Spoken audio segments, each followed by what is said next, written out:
This is a Film Stories original podcast. Love this podcast? Support this show through the Acast supporter feature. It's up to you how much you give, and there's no regular commitment. Just hit the link in the show description to support now. Ryan Reynolds here from Mint Mobile. With the price of just about everything going up during inflation, we thought we'd bring our prices down. So to help us, we brought in a reverse auctioneer, which is apparently a thing.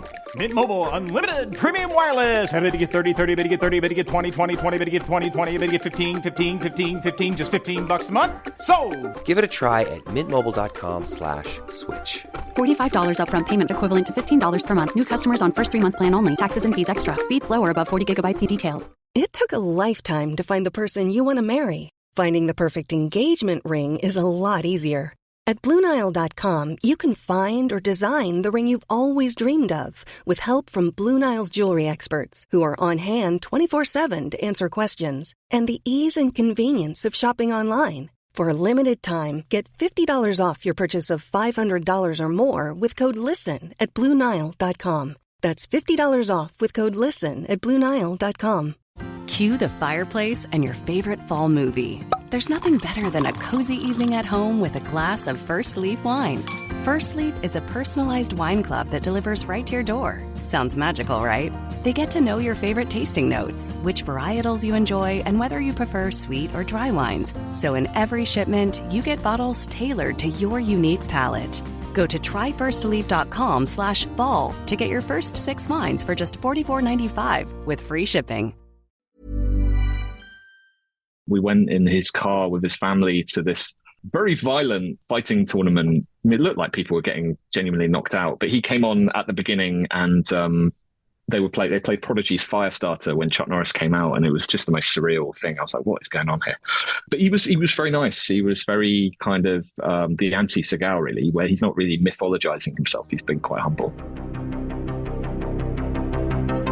This is Writers on Film, the only podcast dedicated to books on cinema.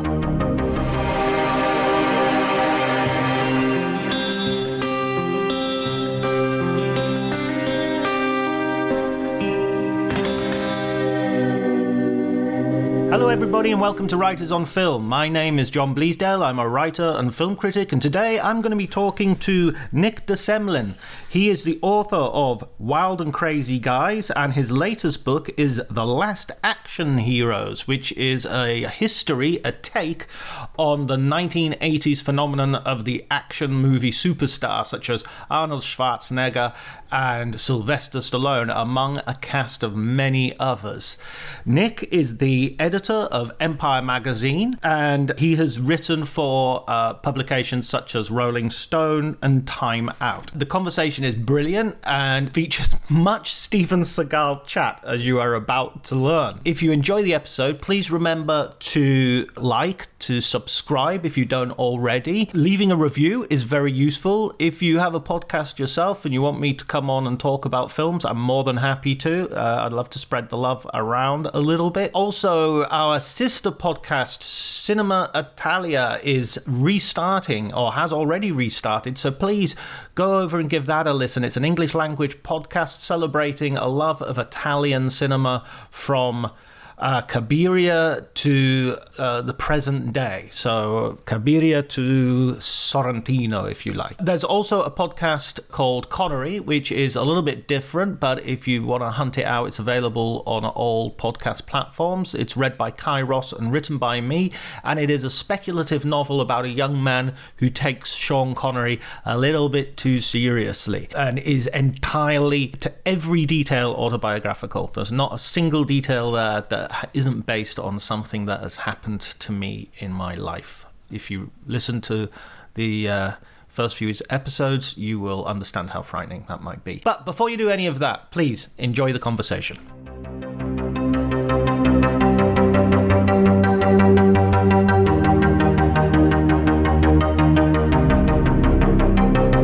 Yeah, I don't think I've ever seen a Steven Seagal film except Executive Decision, and I went to see that because Kurt Russell was in it, and I was in a little bit of a Kurt Russell renaissance. Yeah, which is probably the least Steven Seagal film, because, well, A, he dies, and B, he's like plays second fiddle to someone, which he hated doing. And he claims that he got paid $1 million a day. I don't know how true that is. There's no verifying anything he says, but he claimed he got paid $1 million a day to do that for a week or however long he was on it. But he didn't want to get thrown out the plane. But like I said in my book, there were some people who had worked with him who were cheering when they went to the cinema and saw that happening. Who was it? Someone, Harry Cohen, the famed Hollywood producer who was loathed, died, and they had his funeral, and the church was packed, and some wit turned around and said, "Give the people what they want, and they will come." that just about sums it up with Mr. Seagal as well. But I got to admit, I'm not a Steven Seagal completist. I haven't. He kind of makes films faster than any human can watch them. There was a clip going around of something he made recently on Twitter. I don't know if you saw the X over Christmas of Steven Seagal's sex scene, but he's wearing a leather jacket and he doesn't take it off. Oh dear! In fact, he doesn't take any of his clothes off, and it's mercifully. But yeah, his work ethic. It probably that speaks volumes about how much energy he puts into films. What was the name of the film? Frottage. It might well have been. I don't want to go back and look. I was really curious about Seagal reading the book, and I mean he's a hilarious character for many reasons. Did you ever meet him, by the way? Did you ever have an interview with him, or even approach him? I mean, I'd be kind of scared. I thought best not to approach him for the book because I don't think he doesn't do a lot of press these days, and he lives in Russia, and I just thought it's opening a Pandora's box. I did do an hour interview on the phone with him for Empire, which is kind of where I drew a lot of the material that I used firsthand from him in the book. I'd got my time zones wrong in classic fashion, and so I hadn't really finished my research, and I got a call from Steven Seagal while I was sitting in the office, and I remember frantically scrambling to IMDb to pull up his list of film titles, and then realized it doesn't help because every film title is the same. They're all 3 words. They've all got the word kill in it. And so I was kind of muddling through, but it was a very surreal conversation. At one point he was kind of shit talking Van Damme, and he was claiming he could do every stunt that any human could do, all that kind of stuff you expect from him. And then at one point he started kind of rhapsodizing about the horror film The Hills Have Eyes, but not the original, the remake that no one else. And he said he was really into that, but he didn't like the lighting. And I found that note about him not liking the lighting of The Hills Have Eyes remake that's stuck in my brain. Oh my word! I mean, there's some of these guys have this strange. I saw. I was at a press conference with Russell Crowe this summer, and he started halfway through the press conference. He started organizing where they should place the speakers in the future. Sort of like, you know what, guys, you should have the spit. And it wasn't as if what a complete a-hole, but at the same time, what a complete a-hole. Yeah. Who's going to stop him? I guess that's an off-piste thing to do in a press conference. But then I had my Steven Seagal experience, and an hour is quite a long time to spend in the mind of exploring the psyche of Steven Seagal. So that was quite a treat. And then I was given tickets to go see him perform at Camden at the Roundhouse with his band Thunderbox, and I went along because you kind of have to.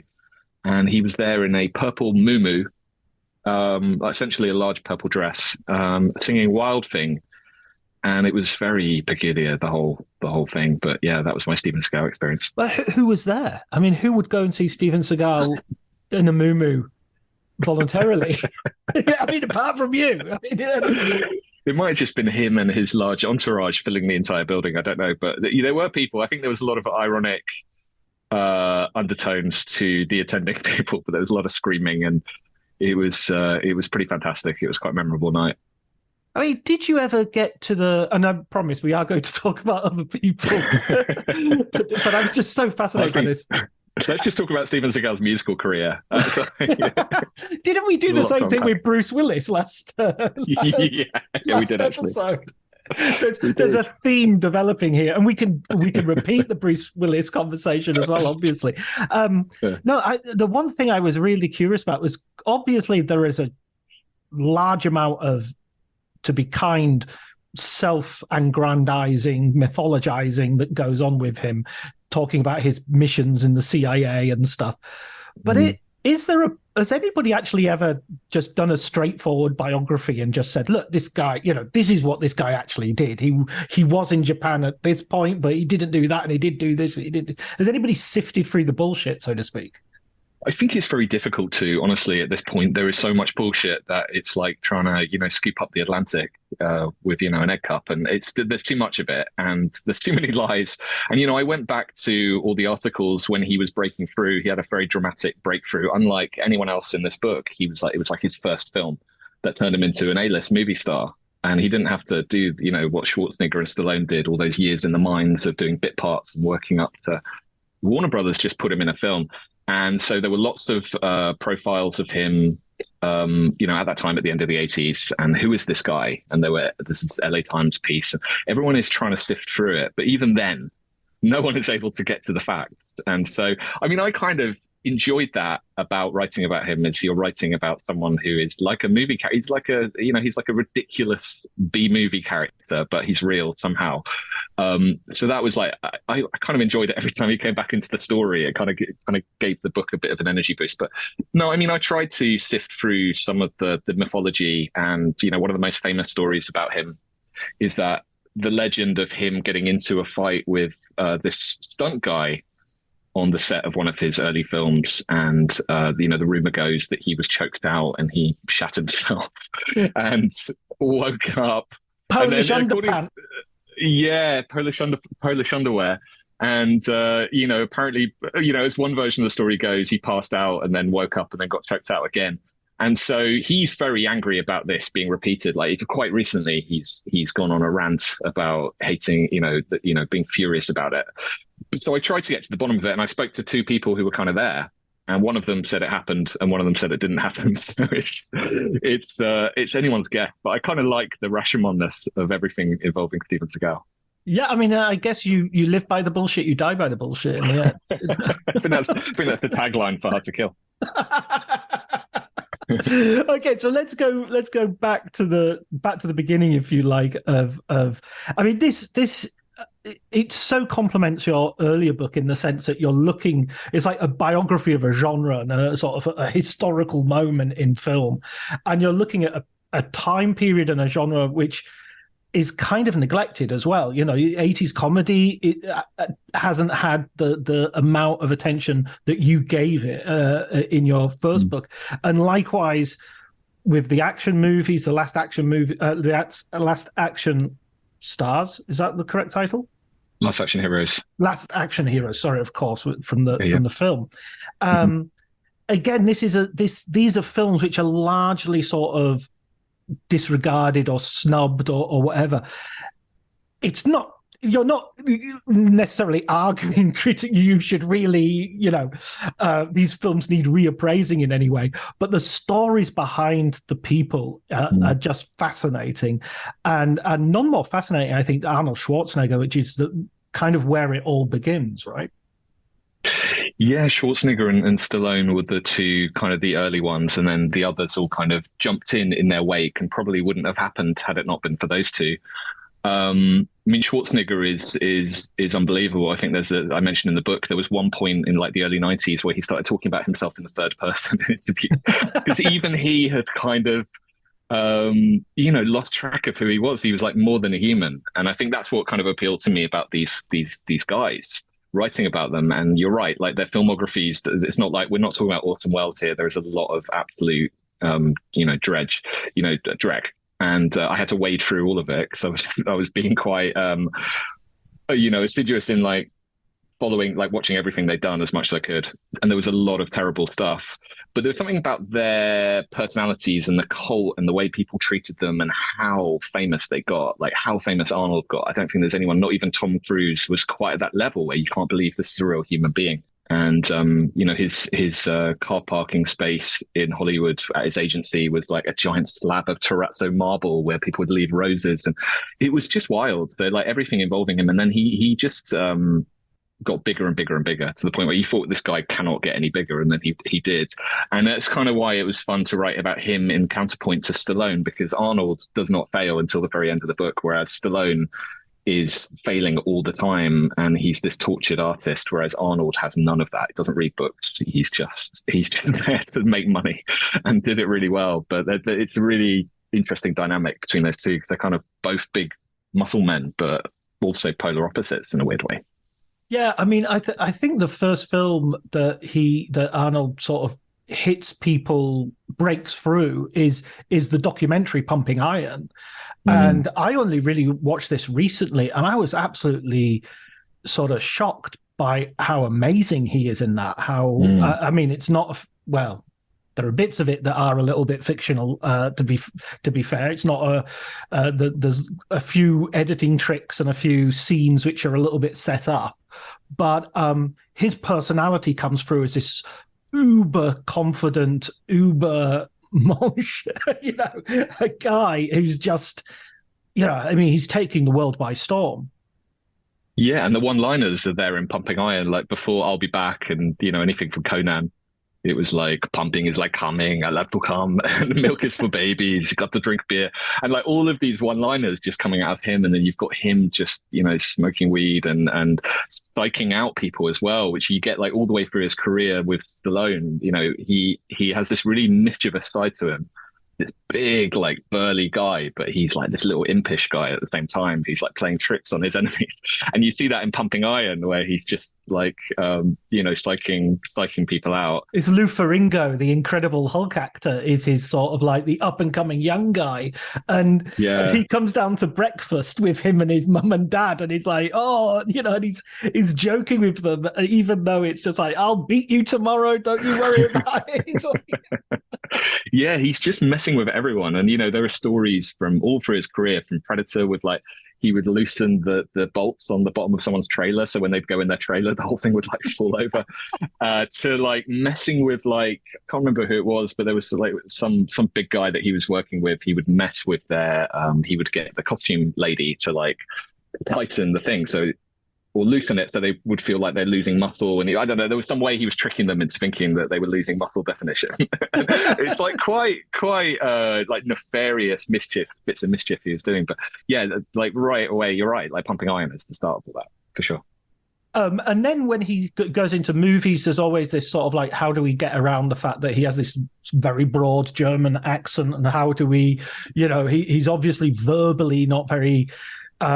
he's not going to be great, even though in Pumping Iron he's verbally fantastic. He's got his comedy. He's got his comedy in Pumping Iron. He's funnier in that than he is in Twins, I would argue. Yeah, I agree. I think it's a funnier film. It's just kind of insane. And it's interesting because, Conan the Barbarian and then Terminator were his two breakthrough roles, but they're not funny. Although kind of Terminator is when you watch it, but it's like he is not being funny. He's being very, very deadpan, but it gets big laughs when he does some things, not everything.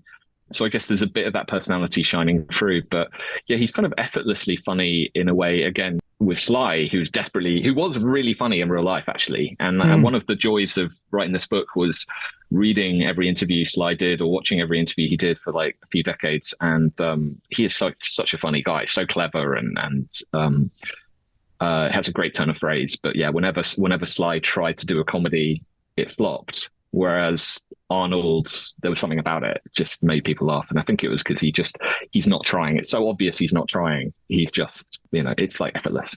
I was talking to a friend of mine who was with Sylvester Stallone walking across a backlot in America, in Hollywood, and he was telling me, Sly's really clever guy. It's really intellectual. He's got a lot of stuff, and you can have it out. And he was explaining to me, he was having this conversation with me, and he was explaining, Paul Klee or something that was in his head, and some guys from the prop department walked by and went, "Hey, Sly," and he was like, "Oh, how you doing, guys?" And it's just like, you don't need to, you have to. He flips into this sort of persona that he can't. It's almost like, no, I can't just be myself in front of other people.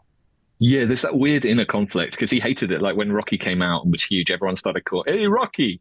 Everyone would say that to him, and he got really angry about it. He hated it, and to the point where he would stop speaking to people if they did it to him. But then he would go back and make endless Rocky films, and he would get a statue of himself as Rocky, at a swimming pool, which he just Instagrammed the other day. And so, it's like he has this real love-hate relationship with certain things that change over the years, and he'll hate it, then he'll go back to it. So his image definitely fluctuates, and I think he's someone who was never entirely comfortable with his image and his persona, never quite knew. In the opposite way, Arnold, I think, was like always Arnold, and there's a real through line and consistency. I mean, that's partly, I think, there's a sense that Sly wants to be, a hyphenate. He wants to be a writer, director, star. And he's always got that ambition, linked to the 1970s filmmakers that he's coming from. He makes films like Demolition Alley and Fist. Paradise Alley. Alley, sorry, and Fist, which I've actually seen, which is like it's kind of Hoffa, isn't it? It's a sort of Hoffa. It's kind of Hoffery. Yeah, he's not bad in it, actually. It's definitely better than Capone, which is one of the worst of his early films. But Fist has got some, Norman Jewison directing, and it's got some good stuff in it. He was not such a fan, Stallone, afterwards, because he, again, like one recurring through line is that he tries to take over every film that he's involved in and edits it himself. And he wasn't allowed to. He's very angry at the takes that were used of him, so he doesn't like it. But it's got some good stuff in it, and it's definitely an unusual Stallone movie. Yeah, I mean, it stands next to, Danny DeVito's Hoffa, for instance, which was with Jack Nicholson, which was from a David Mamet screenplay. But I guess what I was sort of thinking was, when he makes Rocky and then later on First Blood, he makes them as kind of, it sounds a bit of a snobbish thing to say, but like real movies. That is genuinely his ambition. And then he kind of turns them into franchises himself. He has these real characters, and then he turns them into cartoonish versions of themselves. Yeah, literally in the case of Rambo, who got his own cartoon series. Although Sly didn't do the voice, sadly, unlike, the Jackie Chan adventures. There were lots of these guys got cartoons made of them. Chuck Norris as well. It's so weirdly weird. Inappropriate. So inappropriate. Yes. So inappropriate. Like, what child should be watching a Chuck Norris cartoon?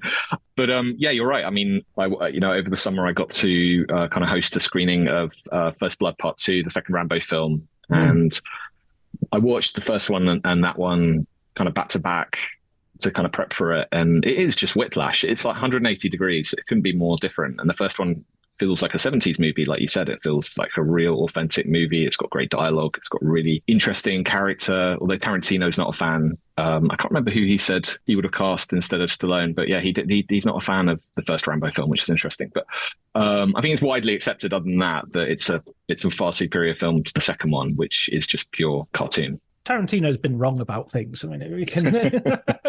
He's been known to have wild opinions, yeah. And I mean, his book, Cinema Speculation, which I enjoyed reading, it was a riot, but you can tell he's not got an editor. You can tell there's nobody pushing back and saying, you want to just check a few things here, and because there's are you sure you want to do that? yeah, or just like consistency and stuff like that, and not repeating yourself. He has a chapter on Paradise Alley, actually, funnily enough, which is very underwritten about. So I kind of appreciated that he did a chapter. I wasn't entirely clear why he loves that film so much. It's not one I love, but it was kind of a key early one, and yeah, Tarantino does a whole chapter on it, which I thought was interesting. So we've got Stallone and Schwarzenegger going head to head, and you sort of, their rivalry goes all the way through the book. Really, it starts very early on and then heads off, and then you get like Chuck Norris and later Van Damme. But I mean, Chuck Norris is coming out of... I mean, that's what's interesting. There are certain characters here that are sort of in the background but very influential. So like Bruce Lee is a ghost that haunts the banquet, so to speak. And I was kind of wondering, what if Bruce Lee hadn't died? Do you think he would have had an American career that would have, continued and got bigger and bigger? I think so. I mean, it kind of alluded Jackie Chan, who, I chronicle, that's his kind of arc in the book, is him trying to break into Hollywood, and he was unsuccessful for quite a long time. I think Bruce Lee would have. I think there was such a cult around him, and those early films were so strong and so beloved, and they were already, he had a big LA premiere for Enter the Dragon, which he died sadly just before. But I do think it would have been a very different landscape. And I think to an extent, quite a few of these guys were jumping into that void that, when Bruce Lee died, there was that big gap left and people were looking to fill it. And I mean, that's literally how, Jackie Chan was in one of those kind of knockoff movies. There were lots of knockoff movies, something, the dragon this, the dragon that. So I think that definitely probably, played a part in Jackie Chan's ascent. Yeah, I think he would have gone to America. I don't know what he would have made. I don't know which directors he would have worked with. But there's an argument that, he made these perfect films and then, passed away. And so it's kind of captured in amber, him at his absolute height. And would he have come to America and they wouldn't really have known what to do with him? That's possible. But yeah, he is, like you said, he's this kind of spectre hanging over things because he was so huge for that time in the kind of, 60s, 70s. And Chuck Norris is sort of coming, part of his kudos that he gets is that he worked with Bruce Lee, and so he has his own martial arts schools, and but he also takes a while to sort of actually come into any sort of prominence. Yeah, well, he couldn't act, which I mean, you could argue that like I think he was quite open about it as well. It's interesting. Tap dancing around that. No, I mean he kind of admits it. I think and his best friend Bob Wall, who was very good value that I talked to, was the same. He said he didn't think he had a chance of making it, but he was kind of a joke. He kind of remained a joke, to be honest, to a lot of people, but. It's interesting that when he started, he was credible in a way that, he could really kill you with any limb, unlike Bruce Willis or, a few of these guys. Chuck Norris was actually lethal. He was a black belt. He was really, really formidable. Bruce Lee really respected him. So he started out from a point of actually being very credible. And then I think the movies he made was so kind of trashy. It's fun. Like I kind of, I actually... when it came time to put on a Chuck Norris, canon film, they're quite fun. They're so ridiculous. They're not good films, but there's something quite charming about him. I think his screen persona. It's just he's so wooden and kind of likable. But yeah, he was in a film. He fought Bruce Lee on screen, and that gave him a big boost. But yeah, there were all these other things going on. There was a big karate boom happening around the world, but especially in America, people were getting really into karate, and that was like being shoehorned into everything. And so it was like the right place at the right time. And he just kind of magically became this pretty sizable star without any of his films really like making huge amounts of money. But he was quite reliable. He did well enough and then obviously has become this kind of cult folk hero of, internet memes and everything. And, Chuck Norris, he runs so much until the running machine gets tired, and you have a whole list of these, which is amazing. That I mean, he's become a joke without being the butt end of the joke. He seems to win all the jokes. Yeah, he's and he's kind of rolls with it. He's a very, I had a surreal experience flying to Austin, Texas and spending like a weekend with him. There were like a couple of US Marshals with him, and it wasn't clear whether they were guarding him or whether he was guarding them. But he, and it was surreal. I kind of interviewed him. It's the only time I've ever been asked to pray before an interview. That's never happened before or since. But he said, let's pray. Then we did a career interview, and then we went in his car with his family to this very violent fighting tournament. It looked like people were getting genuinely knocked out, but he came on at the beginning, and they played Prodigy's Firestarter when Chuck Norris came out, and it was just the most surreal thing. I was like, what is going on here? But he was very nice. He was very kind of the anti-Seagal, really, where he's not really mythologizing himself. He's been quite humble. That it comes across time and time again in the book, where there's a story that you tell, which I think is amazing, of him going into a bar and sitting down, and somebody coming in and sort of saying, "That's my stool, asshole, get out!" And the bar's empty, so there's no, and he just goes, "Oh, okay," and lets him have it. Yeah, and then he's very much the Ned Flanders of this group of like action stars. But yeah, then the guy realizes who he is and comes over, and he's like, and then I think the story ends with Chuck Norris inviting him to have a drink with them, and it's just it's like whatever the opposite of a bar fight is. It's like he's tidying up the bar. Yeah. He's going and mopping up after everybody's finished, putting the chairs on the table. Is that okay? We always leave the place tidier than when you find it. That's my rule. Always take a dustpan and brush in. Yeah, that's the Chuck Norris way. Invasion USA and sort of tidy up the bar USA. But it's interesting. It's interesting because all of these guys have this image of, being these unstoppable killing machines. But it's interesting seeing which ones kind of almost start believing that image themselves. I think Steven Seagal, everything about him, trying to play out that image in real life, whereas other ones can like leave it at the door and just or disarm people. Not literally, but just the other kind of disarm. There's a bit where Steven Seagal tells one of his directors, "Oh, he was doing a mission at the weekend." just like you'd say, "Oh, I had a hard night. I went to a couple of parties at the weekend." He's like, "Oh, I was in South America doing a mission at the weekend." Yeah, that's amazing. I'm going to start doing that. I'm going to start doing that in issue meetings. But yeah, he would. One of the screenwriters I spoke to was like, yeah, he would come into the room because he would be taking over the script, and as he, in his words, turning it into something really special. And they would say, it's uncomfortable, probably the atmosphere in the room. So they'd be like, Stephen, what have you been up to at the weekend? Yeah. And he'd say, I can't tell you, it's classified, wet works. And he'd have a loaded gun with him. And it's just like, what do you do? Oh my God. Amazing. It's just so, well, I mean, it's no wonder he's living in Russia. I hope he's living on inside an abandoned uranium plant, I imagine.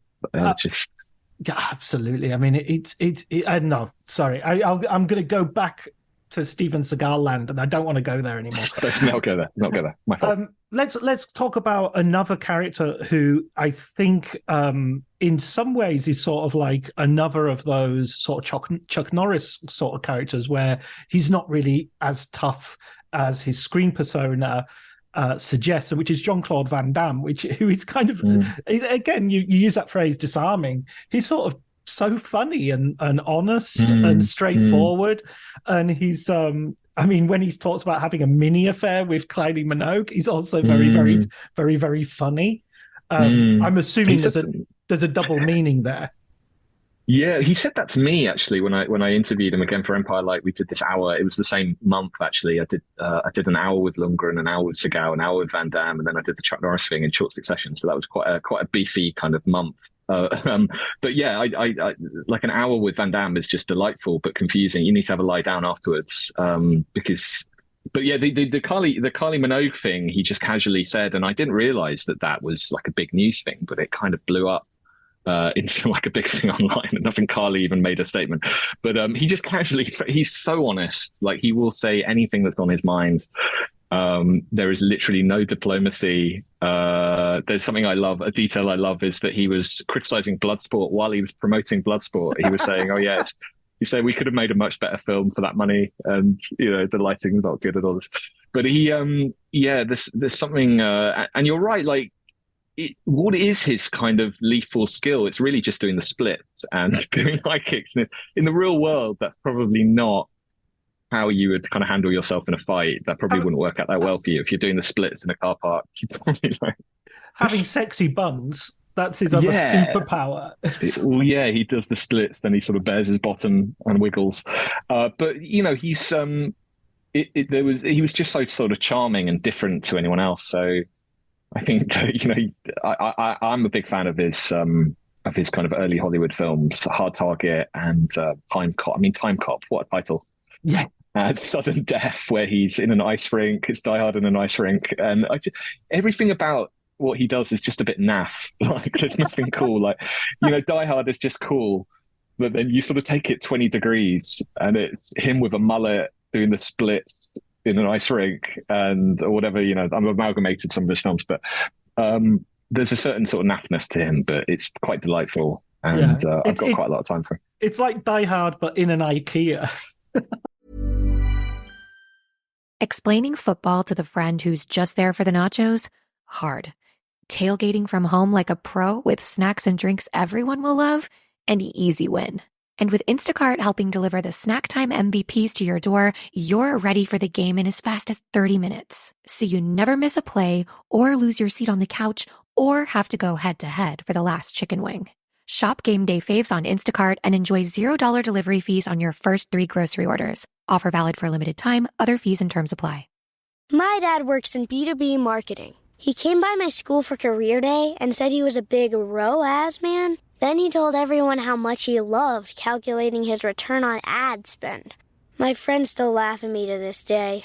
Not everyone gets B2B, but with LinkedIn, you'll be able to reach people who do. Get a $100 credit on your next ad campaign. Go to linkedin.com/results to claim your credit. That's linkedin.com/results. Terms and conditions apply. LinkedIn, the place to be, to be. They'll make that. Now you said it, they're going to make it. Yeah, the ball pit scene. In a Weatherspoons. It could happen. I would pay to see the Weatherspoons blow up. That would be good. The giant Jenga scene. I'm stopping now because I've already wasted way too many good ideas. Write them down. I'm writing them down right as we speak. Van Damme. So we get Van Damme and we get his sort of. I mean, at this point, you are sort of getting people who are making reasonably successful movies. They're bringing in a profit and everything, and they're definitely feeding an appetite. But they are sort of the second league of the big boys. And the last one I wanted to mention that you feature in the book. Oh no, there's two more we need to talk about. But the last one of this ilk is Dolph Lundgren, who bursts into fame, as Rocky IV's nemesis, Ivan Drago. What was he like to interview? Because this guy can speak like 5 languages. He's like an astrophysicist, and he's just got so much going for him. Very, very smart guy. Yeah, I mean, he was on course to be like a chemical engineer, I think. He's a kind of Mensa genius, IQ level.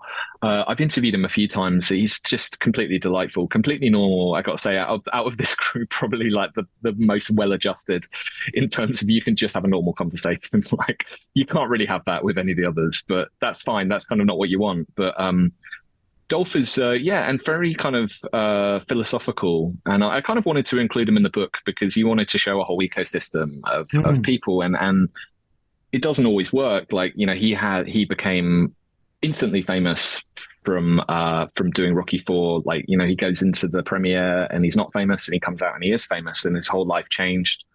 But then it just didn't work out. Like, he couldn't hang on to it until kind of quite recently with the Expendables. He came back, but he was doing direct to DVD stuff for quite a long time. But yeah, he's very, very pleasant. And, I love the story about him and Van Damme faking a fight in Cannes for Universal Soldier. And of course it was Van Damme's idea. And of course they pretended they were in a feud, but then Van Damme went on a talk show like a day later and just told the whole world that it was fake. Because he couldn't help himself. But yeah, I mean, again, I don't think Dolph was very lucky with his films. I think a lot of them are pretty bad. But a likable guy. And weird to think of him as kind of the underdog of the group, because he's 7 foot tall, like giant brick house, blonde, very handsome, and he's got it all.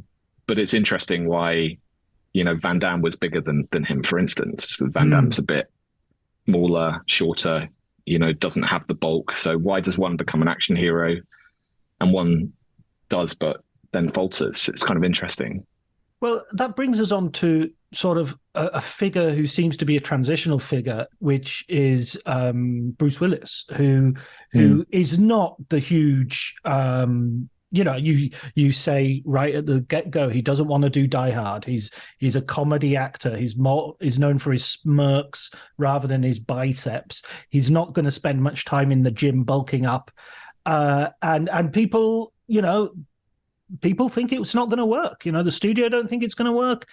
The audience snicker at the trailer, and yet his success is kind of like the beginning of the end for the big muscles from Brussels and the muscles from everywhere else. Yeah, exactly. I think it was when things started to change, and at a certain point it had to, because they were getting bigger and bigger. The explosions were getting bigger. The kill counts were getting bigger. So as you go through the 80s, it's just you're going from Commando to Rambo 2 to, it's like at a certain point it has to scale down a bit. And I think people were getting tired of just the bigness of these spectacles, and it gets numbing. By the time you get to Rambo 3, it's just exhausting. You know, it's just him going around just murdering like 1,000 Russian soldiers. And people wanted something different. And then when Die Hard came along in '88, it was small, it was confined. It had a guy who was, you know, could actually go through an air vent rather than just getting stuck in it. Like, I can't imagine Arnold doing that scene. They would have needed a team of people like greasing him up to get him out of there. But it was just everything about him was different, which is why it succeeded, but also why it was considered risky and why people at Fox were terrified of it and, you know, taking his face off the poster. But yeah, he's a really interesting one, Bruce Willis, because I just don't think he ever wanted to do it. I think he was reluctant to do Die Hard 2. He didn't really want to do the first one. He just took it for the money. He was very open about that. And you can kind of see with what he does after Die Hard that he doesn't want to get stuck in that rut of just doing, which is what kind of makes it really tragic. You know, looking at his filmography from the last 15 years, that he did ultimately get stuck in doing these pretty poor quality action movies and really got trapped in there. And I don't think that was where his heart was ever. Yeah, I was sort of thinking, I mean, he does a Vietnam drama, which is sort of going back to a sort of John Voight-esque, you know, real, the sort of film you would expect to be made in the early 80s, really. But then he also does like Alan Rudolph films. He does a version of Breakfast of Champions, and he does 12 Monkeys is a real step out. And then you know, yeah, I mean, it's not like he's. I don't feel that there's a Bruce Willis persona as such in terms of those action films to quite the same extent, or is that, you know, I mean, Last Man Standing isn't John McClane in the 1930s. It's a different character. Yeah. It's a different, you know. Yeah, I don't know. I guess if his action persona is kind of the guy who's pissing off the bad guys, and he does that really well in obviously in Die Hard kind of sets that, but he does it really well in Last Boy Scout. Right. And I've got I didn't write about Last Boy Scout in the book because it was kind of outside the timeline, but I have a lot of time for it. I think it's a flawed film. It's very, very cynical and kind of grim, and maybe a little bit too much. But it's got lots of brilliance in it, and it's just got a great Bruce Willis pissing people off, like so many great little moments and little scenes. I think that's the film after the original Die Hard that kind of utilized his persona the best. But I guess that would be it. You know, Arnold is just this one-man army, and Willis is the guy who doesn't want to be there, and he's pissed off about it. The others look like they want to be there. I guess that's the difference. Yeah, the others look like they don't make sense anywhere else. It's like whenever you see them sort of, I mean, in Total Recall, I always remember seeing Arnold with a drill, and, you know, it's like, it's a drill. You don't need muscles. It's got a motor. It's not like, you don't actually need to have those muscles to make that happen. That's very true. But that's absolutely true what you just said. And I think, you know, there's that sense in Die Hard. One of the glorious things about it is he doesn't want to be there. Like, the characters don't want to be there, but also Bruce Willis doesn't really want to be there. And you can imagine him, like, you know, he's slipping around, he's slipping out the building, no one can catch him. He was probably like that, you know, it's like at a Planet Hollywood party, he was probably slipping out the back door and everyone was trying to catch him. But yeah, I mean, he was, you know, I don't want to speak of him in the past tense. Obviously, he's still alive. It's very tragic, you know, what's happened, but obviously he's not acting anymore, which is a real tragedy. But he, you know, his performances in quite a few action films have so much charm and charisma, just like raw charisma. And given it was his first action movie, Die Hard is such a great showcase of that. Yeah, and I'd you know, argue for Hudson Hawk, and I'd argue for a whole bunch of other films. I mean, he also has that talent of being genuinely funny during the action rather than against the action, or you know, just quippage for the sake of quippage. I mean, I've never found like James Bond one-liners or Arnold Schwarzenegger, you know, the kill quip. I've never found them funny. They're just, it's that sort of cringe version of dad jokes, you know, that, you know, he had not even as tempting attempting re-entry. That's the Pierce Brosnan. No, that's bad. The Pierce Brosnan, I thought Christmas Only Came Once a Year was probably the best. The most sophisticated. That's what I thought when Daniel Craig came along, and people argue that Daniel Craig's humorless, his Bonds. No, they're actually funny. His "Do I Look Like I Give a Damn" is genuinely funny, whereas having the Lawrence of Arabia soundtrack play while Roger Moore goes on a camel across the. I'm getting off track here. Talking about someone who is genuinely funny, Jackie Chan. This is this is a character who is an actor who is, as you've already said, trying to break into Hollywood, but kind of doesn't need to because he's got the rest of the world at his feet. Yeah, well, the interesting kind of sting in the tail of him breaking into Hollywood is he finally does with the Rush Hour films and etc. and Rumble in the Bronx. But when he gets there, he realizes that he doesn't really want to be there after all because it's not the way he wants to work. It's not how he makes films. He's not allowed to do what he does best. But yeah, with Jackie Chan, the comedy is so baked into the action. It's the whole persona is funny, intrinsically funny. And, part of that is to do with Bruce Lee. Like we were talking about Bruce Lee and that void that was left behind. But he, I think very consciously was like, I'm going to do something different to Bruce Lee. And he's very serious and solemn. And I'm going to be the opposite. I'm going to be the clown. And he was brought up learning acrobatics and so he had the whole kind of clowning skill set. But yeah, it's just intrinsically funny. Every Jackie Chan film is funny. They've all got brilliant. I watched the Police Story movies on the big screen last year, back to back, and the dialogue, funny stuff doesn't always work. Like there's stuff in the first Police Story where he gets 3 cakes thrown in his face, which is never funny. I don't think cakes in the face is that funny. But there's slapstick involving his girlfriend, and it's not that good.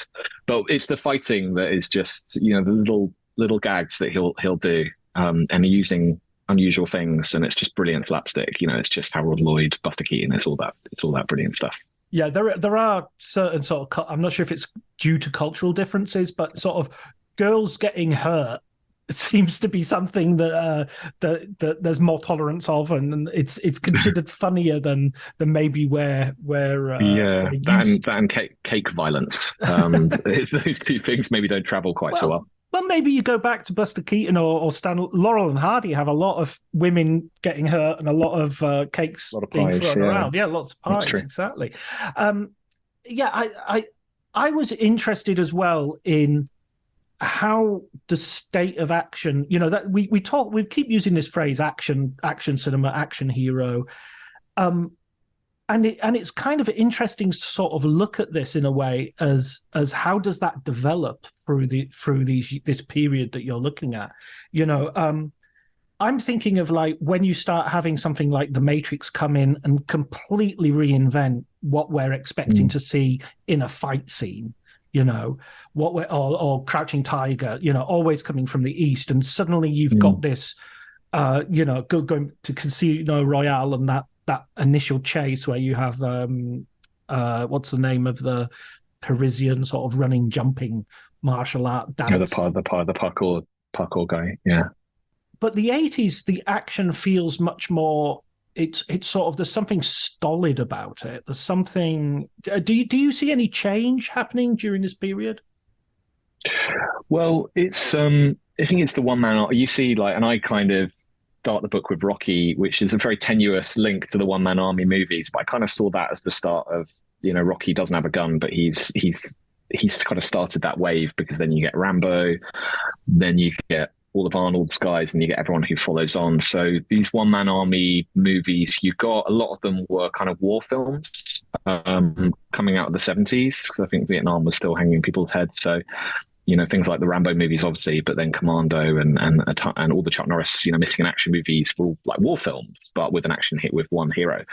And then I think that started getting stale, and then Die Hard triggers this new thing, which is all about the concept and the setting. and it's got to be in an interesting setting. You've got to have a great bad guy, which you really hadn't had until then in the 80s. It was, you had Stephen Burkoff doing his thing in Rambo. And, you had Vernon Wells doing his thing in Commando, but you didn't have, I think Gruber made everyone sit up straight and go, we need to do better. And so you get John Lithgow coming in and doing Cliffhanger, and you get a lot of British and American, very respectable kind of theatre actors coming in and getting killed by Van Damme or Bruce Willis or whatever. But you got all those Die Hard knockoffs, and then I think that took you into the 90s, and then I think Speed came along. And I think Speed was kind of part of that. It's kind of Die Hard on a bus, but kind of takes it further in terms of who the action hero could be. And Bruce Willis is, a third of the size of Arnold, and then you scale down again with Keanu. And so, and then as you said, into the later 90s, you had a lot of, you got the Crouching Tiger stuff, you got the kind of Asian influenced kind of balletic action with wires and everything. We're in an interesting time now. I don't know what I would say the trend is, because there's, the John Wick films everyone seems to be kind of trying to copy John Wick, and you've got very solemn heroes. And I'm a little bit mixed on, I don't know where you stand on the John Wick film. I kind of think they're a bit self-indulgent. I like scenes, I think they're brilliant. You can't deny the craft of that. You take one scene from a John Wick sequel and you'll be like, holy shit, that's amazing. But then personally, I watched 3 hours of it, and there's so much mythology and there's so much dialogue and philosophy and all this stuff. And I kind of pine a little bit for a 90-minute Arnold movie where it's just very simple and straightforward and things done practically. I mean, it is done.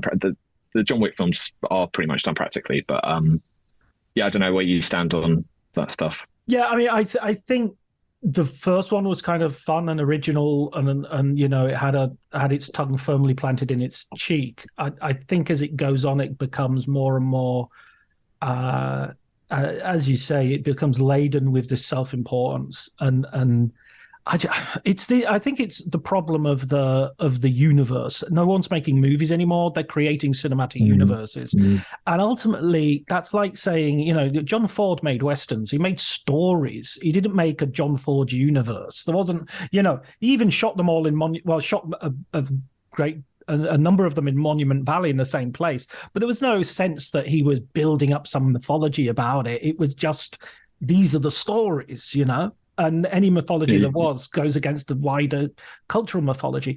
But these you don't get a post-credit sting from Lee Marvin turns up at the end of the Searchers. So there's you think you're the only gunslinger in this valley. I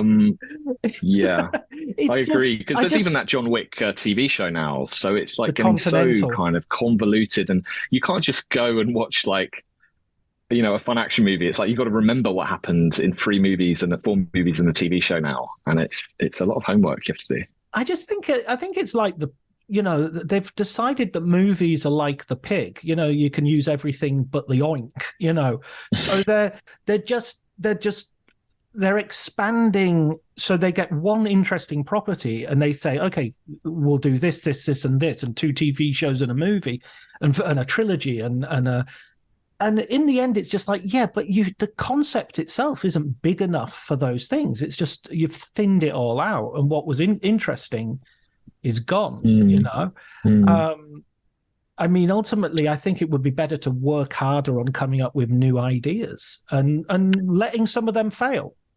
Yeah, I mean, my one exception to this, what we've been talking about, might be the new Mad Max film, because if George Miller wants to keep making Mad Max films, then I'm all for it. And but again, I don't think it was very stripped back Fury Road. I don't feel like I need to go back and do a primer on what happened. Obviously, it's a prequel, the new one, Furiosa, but I just think there was something. It's simplicity, I think, that I've come to really appreciate, because the Raid and Mad Max Fury Road are probably my 2 favorite action films from the past 10 years or whatever. And they're just very simple stories, and there's not tons of weird, plot machinations and exposition in this. They're just very straightforward. You can describe the plot in a couple of lines. Where do you stand on the Raid 2? Well, I've only seen it the one time, and I do need to revisit. I've been thinking of revisiting, and I will. I do. The issue I had with it at the time, there was amazing action scenes, and there's a car chase that is absolutely incredible. I remember, but it did bloat it. It sort of felt like it was trying to make it a Godfather film with action, and it kind of lost the simplicity and the elegance of the first one. So I appreciated the ambition, but yeah, it was the first one, I think, for me still. Yeah. I mean, that's my, I like action movies. I love action movies. They're amazing. Some of my favorite movies are action movies. But I do have this there seems to be this idea of getting a character or getting just getting a character and let's run with it as for until it's dead, until there's nothing. And the other thing that I found with John Wick was the idea of making it emotional in some way, making you think you should care about these characters who just shoot hundreds and hundreds of people in the face. It's just like that's their thing. I get a little bit. I find that a little bit draining, that brutality. It is. Me too. I get quite numb to it, and also that. He's now a cartoon character, like he always kind of was, and I think that's what people liked about him. It's Keanu Reeves in a bulletproof suit, trying to kill the guy, everyone who hurt his dog. But when he fell off the roof, the franchise kind of lost me when he fell off the roof and plummeted, and then he was fine in the next film, and that just kind of pissed me off. I was like, I want some kind of pretense of vulnerability here, otherwise I can't hang out. You don't think John McClane or James Bond is going to get killed, but in a good Bond movie or a good Die Hard movie, you kind of think he just might. Like, you're on the edge of your seat. That's kind of their job. And I think, John Wick is so unstoppable that it's just, you're just kind of admiring the stunts rather than really getting involved in the action, in the story. Yeah, you remind me of Kathy Bates in Misery. Talking about the Rocket Man series. He didn't get out of the cockadoodle car. He went off the edge of the cliff. I relate to her a lot. Yeah, that's what the meetings in Empire are like when you're arguing your point. I think this is an interesting place for us. Actually interesting that you mentioned the possibility of James Bond dying. Because that's another sort of action movie franchise that runs all the way through the 1980s and is another sort of strand of what action movies can do. I've always thought the good thing about James Bond is he always offers a sort of smorgasbord of different possibilities. You can have a car chase, a ski chase, something in an airplane, something hanging from a building, and then a bit of a battle at the end if you want, where he calls in the Marines or the Coast Guard or somebody, which other characters sort of don't seem to have that ability to do. I did appreciate what happened to him at the end of No Time to Die, even though I think the movie itself wasn't that great. I thought the ending wasn't, was actually the best bit of it. How did you feel about that? Well, it didn't really land for me massively, as is evidenced from the fact I just said a few minutes ago that you can't imagine Bond actually dying, but he did. It didn't. I didn't love that last one. I was a bit, the last few, the Craig ones have been up and down for me. I really liked Skyfall, probably because it's the closest to a Roger Moore one, and it's just having fun. I really like Casino Royale, but then I haven't got a lot of time for the others. I for some reason it didn't hit me emotionally, and it kind of has to. You have to walk away from that feeling emotional, or it kind of hasn't worked. And maybe it's a failing in me, but I didn't feel it. It was a question that I was asking on. Well, no, I mean, I don't want to turn this into a Bondathon. Let me instead.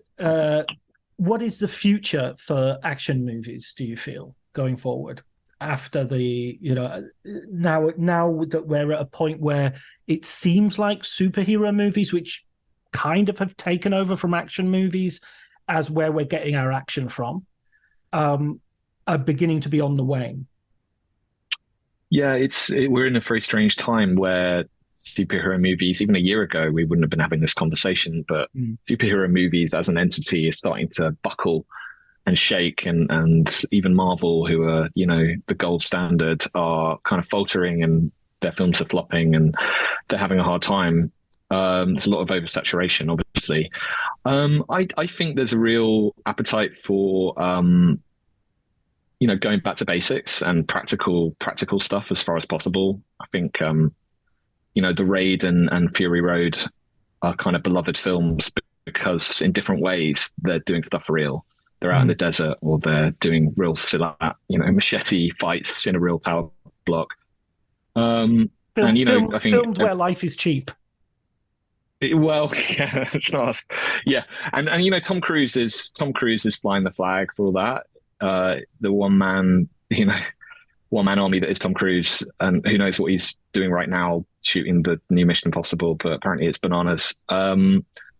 So I don't know. I think there's a real appetite for that, but I think there'll always be people will want to see something new. I don't know what that is. I haven't really got the answer, but I think, like every genre, it kind of reinvents itself, and there'll be a new wave of things. I don't know what it is. I mean, I not many people like the Avatar films. I'm quite a big fan of them, and I think just from an action filmmaking point of view, the stuff that Cameron's doing is really cutting edge and really kind of exciting. If you take it, if you put aside the dialogue and the characters, which some people have issues with, but I don't think there was enough appreciation for what he was doing in terms of the action stuff, which I think is really kind of amazing. And he still knows how to orchestrate a really crisp, clean action scene, which however big it gets, you can still follow the action, which I think is the main problem with modern action filmmaking. But the Expendables films, you look at them and during the action scenes you have no idea what's going on. And so yeah, I don't know. I think there'll be old school stuff that people really dig, and I think there'll be stuff using technology that will be really exciting as well. But I have no idea. That's my long way of saying I have no idea. You've interviewed all. Did you interview Jackie Chan as well? I did. I got to go to Shanghai and spend 2 days with Jackie Chan, which were very surreal. Yeah, it was for a DVD, a movie going straight to DVD, and asked the question, can I go to China and meet Jackie Chan? And they said yes. So I met him in this hotel where he was planning his new film, and had a kind of strange dinner with him where he was in quite a bad mood. His film was having problems, and he shouted at me during dinner. Why did he shout? There was just four of us. I was trying to make small talk, and it wasn't very good. It wasn't very good small talk, but he told me to shut up, and it was quite intense being told to shut up by a man who you've seen kill 1,000 people on screen. He's also got a reputation of being a nice guy. But then the next day we properly hung out, and he drove me around Shanghai in his car, and he had Lionel Richie on. He was singing along. We went to watch him record some music. We had dinner again. It was very bizarre. He was being chased. It was like Hard Day's Night at one point. He was being chased down a street by fans, and he and I were like running with his assistant, running into this underground garage. I mean, genuinely, it was like the most surreal 2 days of my life. It's so weird. But I wrote a bip article about that, and he has 2 cuddly pandas, which he bought at Hamleys, and he takes them everywhere with him. There's photos of Keanu Reeves with them, the Obamas with them, and he let me hold these 2 pandas for about half an hour. I was just holding them. I didn't know what to do with them, but I was like, don't drop them. He'll literally kill me. They're like his sort of best friends, but they're cuddly toys. So yeah, I had the Jackie Chan experience, and then I've interviewed him a few more times. I did Pints of Milk with him for Empire, and one of the questions was, what's your favorite animal? And he said the panda, because it's the fastest animal on Earth. But I didn't challenge him on that. It was an unusual take. But yeah, he's fun. I mean, he's close to Van Damme, I think, in kind of you never quite know what he's going to say. And right. But he's good fun, apart from when your small talk is not up to snuff. Yeah. I met him briefly 2 years ago, and he was. I was just a bit gobsmacked, actually. I've seen all those films in the 80s and was really into him, and in the 80s, 90s, really. For some reason he's made so much. He's made so much as well. I mean, his filmography is probably like all of these other 7 guys put together. Like, he's made so many films, and every single one he's risking his life like 8 times. And you're just like, how on earth are you not dead? He's absolutely superhuman. Yeah, yeah. And for some reason, when you were describing driving around with him, I was seeing the early scenes in Zoolander where they drive around in that yellow Jeep. I'm not sure why. That's with Wham playing in the background. Lionel Richie or Wham, it's all. So what's... Yeah. He was driving very fast as well. I've got to emphasize how fast he was driving. It was quite terrifying. But I was like, I'm in a car with Jackie Chan. If this is the way he goes, then that's ridiculous. He survived more, and we did survive. But yeah, he was a good. And when he let his guard down, it took a little while for him to let his guard down in terms of the interview. But he was kind of interesting. He was quite vulnerable, and I asked him if he ever gets scared before a stunt, and he said every time. And you'd watch his films, you'd never get that. Like, there's no sense of him being scared. He just throws himself into the stuff. But yeah, he's a human, I guess. Yeah. Wow. That it makes it all the more admirable in a way. Mm. Yeah, definitely. Yeah. So, what are you working on next, Nick? I'm working on sleeping. I'm working on just having my day job. I haven't got another book planned. Right. I've got a few very loose ideas, but I've just written some extra content for the paperback, which is out in the summer, and I've written a bunch of stuff for that. But no, beyond that, it's just the day job. It's just Empire, and interesting times to be doing a film magazine. But we kind of got through the strikes, and just trying to do as good job as we can this year. Yeah, hopefully into some blue water in 2024, and many as in cinema as elsewhere. Thanks so much, Nick, for coming and talking to me. I loved the book. As you know, I'm a huge fan of the first book, but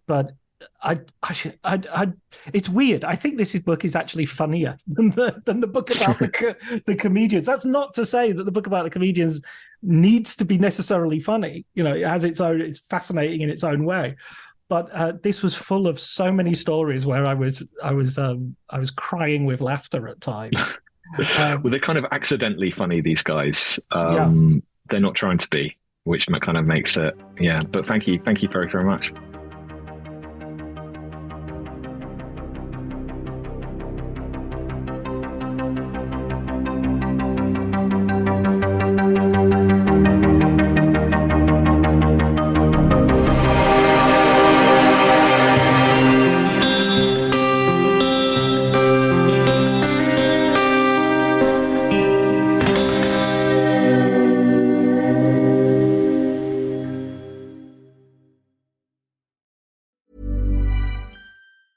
$1-800-Flowers.com knows that a gift is never just a gift. A gift is an expression of everything you feel and helps build more meaningful relationships. 1-800-Flowers takes the pressure off by helping you navigate life's important moments by making it simple to find the perfect gift. From flowers and cookies to cake and chocolate, 1-800-Flowers helps guide you in finding the right gift to say how you feel.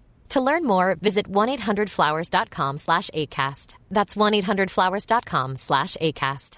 Cue the fireplace and your favorite fall movie. There's nothing better than a cozy evening at home with a glass of First Leaf wine. First Leaf is a personalized wine club that delivers right to your door. Sounds magical, right? They get to know your favorite tasting notes, which varietals you enjoy, and whether you prefer sweet or dry wines. So in every shipment, you get bottles tailored to your unique palate. Go to tryfirstleaf.com/fall to get your first 6 wines for just $44.95 with free shipping. My dad works in B2B marketing. He came by my school for career day and said he was a big ROAS man. Then he told everyone how much he loved calculating his return on ad spend. My friends still laugh at me to this day. Not everyone gets B2B, but with LinkedIn, you'll be able to reach people who do. Get $100 credit on your next ad campaign. Go to linkedin.com/results to claim your credit. That's linkedin.com/results. Terms and conditions apply. LinkedIn, the place to be, to be.